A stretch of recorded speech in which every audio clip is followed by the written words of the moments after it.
Vinicius on the radar of Saudi clubs with a €1 billion offer. Reports have revealed that Brazilian winger Vinicius Jr. of Real Madrid has caught the attention of Saudi Pro League clubs, who are considering signing him during the upcoming summer transfer window. The reports further state that negotiations between Real Madrid and Vinicius for a contract renewal until the 2027 season have encountered some difficulties, with the main point of contention being the player's annual salary. The reports also indicate that Saudi clubs are waiting to see the outcome of the renewal talks with the Brazilian player. If the negotiations between the Royal Club and the player fail, the Saudi clubs are ready to make an enticing offer, potentially reaching €1 billion over 5 years, with the possibility of increasing the offer. The reports confirm that Saudi clubs have shifted their strategy to attract players under 25 from top European clubs to enhance the position of the Saudi Pro League globally. The goal is for the league to become one of the top 5 major leagues in the world. Previously, Saudi clubs had focused on signing players over the age of 30, such as Ronaldo, Neymar, Sadio Mane, and Riyad Mahrez. However, this strategy no longer seems to be sufficient to elevate the Saudi League's global ranking, given the large sums of money spent over the last 2 seasons. Saudi clubs are also waiting for the outcome of Mohamed Salah's negotiations with Liverpool.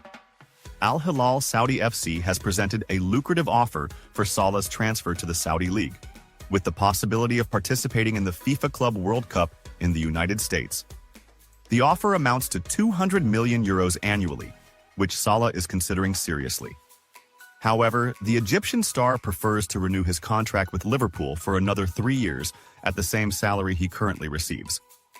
Ancelotti's press conference before Real Madrid's match against Girona and his comments on the Atletico Madrid encounter.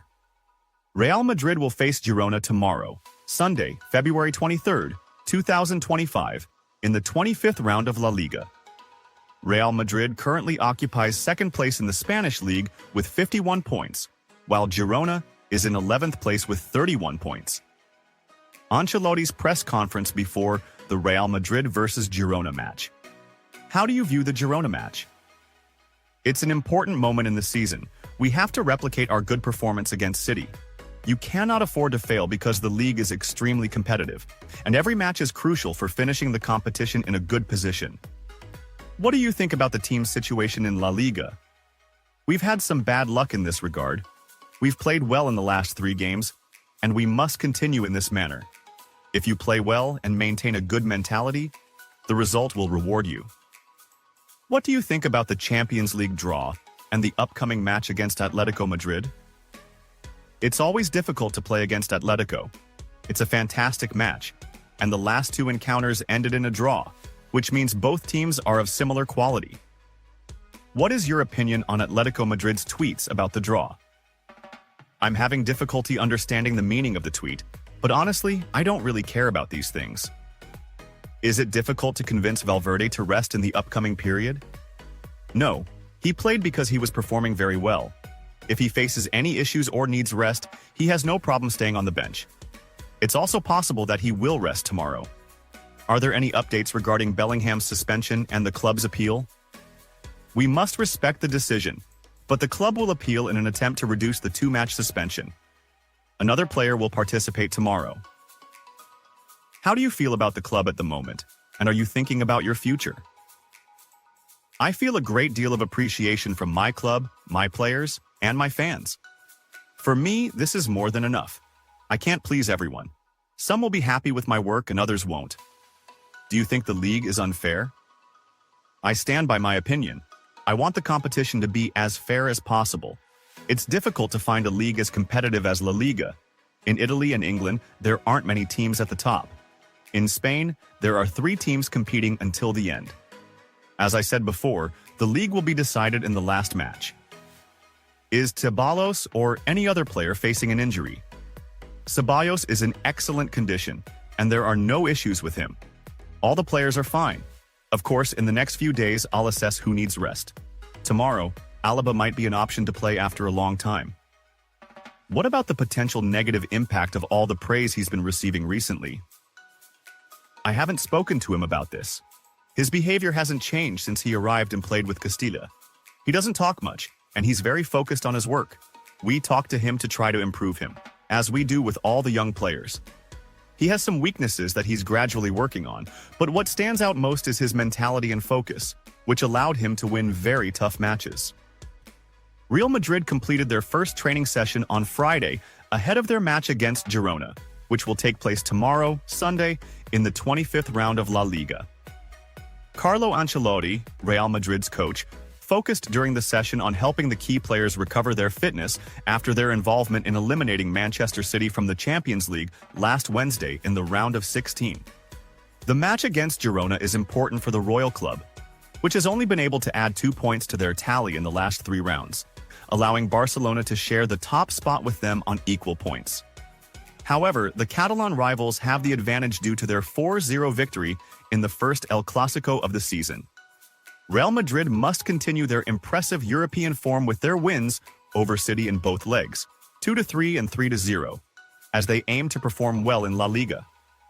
Meanwhile, Lucas Vázquez, a Real Madrid player, has fully recovered from the muscle injury he sustained to his left leg during the match against Atletico Madrid on February 8th. The right-back, who was included in the squad against City but did not participate in the match, completed the full training session on Friday. With this, Real Madrid's squad is nearly complete, except for the long-term injuries of Dani Carvajal and Eder Militão. The players had a rest day on Friday after their victory over City, while those who had participated less in recent matches trained more intensely in preparation for the Girona game. Jude Bellingham will miss the match after his red card against Osasuna, and Real Madrid's appeal against the red card was rejected due to disrespect towards the match referee, José Luis Munuera Montero. Rodri speaks after Manchester City's exit from the UEFA Champions League. A painful night, one of the toughest moments of my career. I can't find the right words to describe how I feel right now. This is one of the toughest nights of my football career, and possibly the toughest ever since I joined Manchester City. To exit the Champions League in this way, after being so close to achieving something special, is heartbreaking. What makes it even harder is that I had to watch everything from the stands. I experienced every moment, felt every pass, every battle, every missed chance, but I couldn't be on the pitch to help my teammates.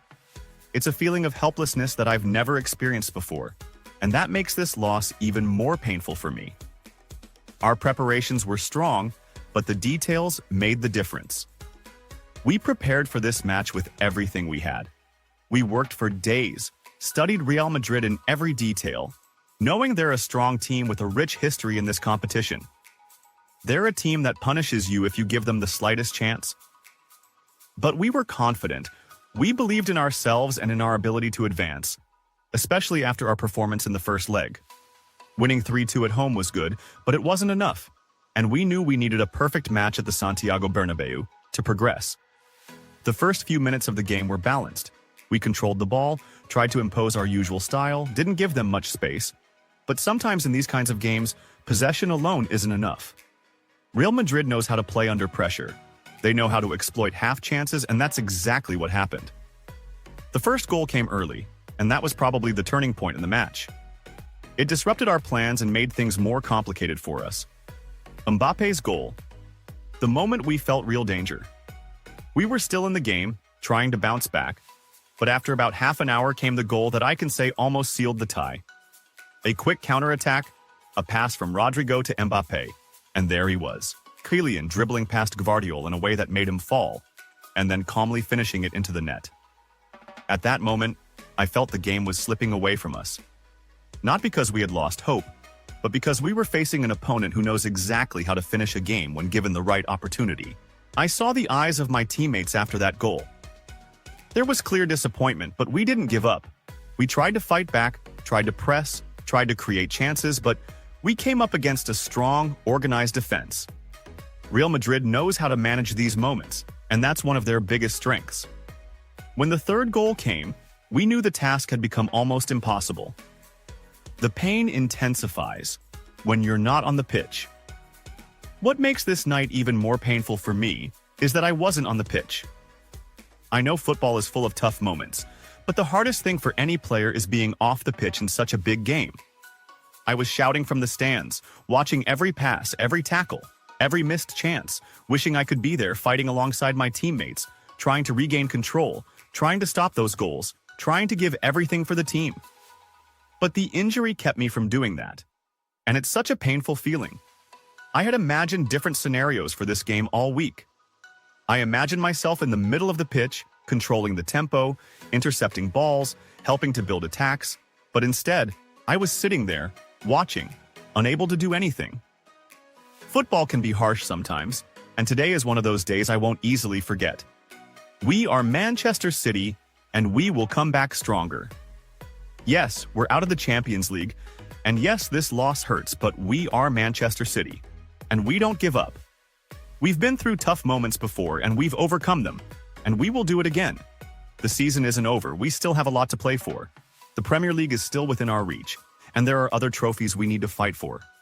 It's true that the Champions League was one of our main goals this season, but football doesn't always give you what you want.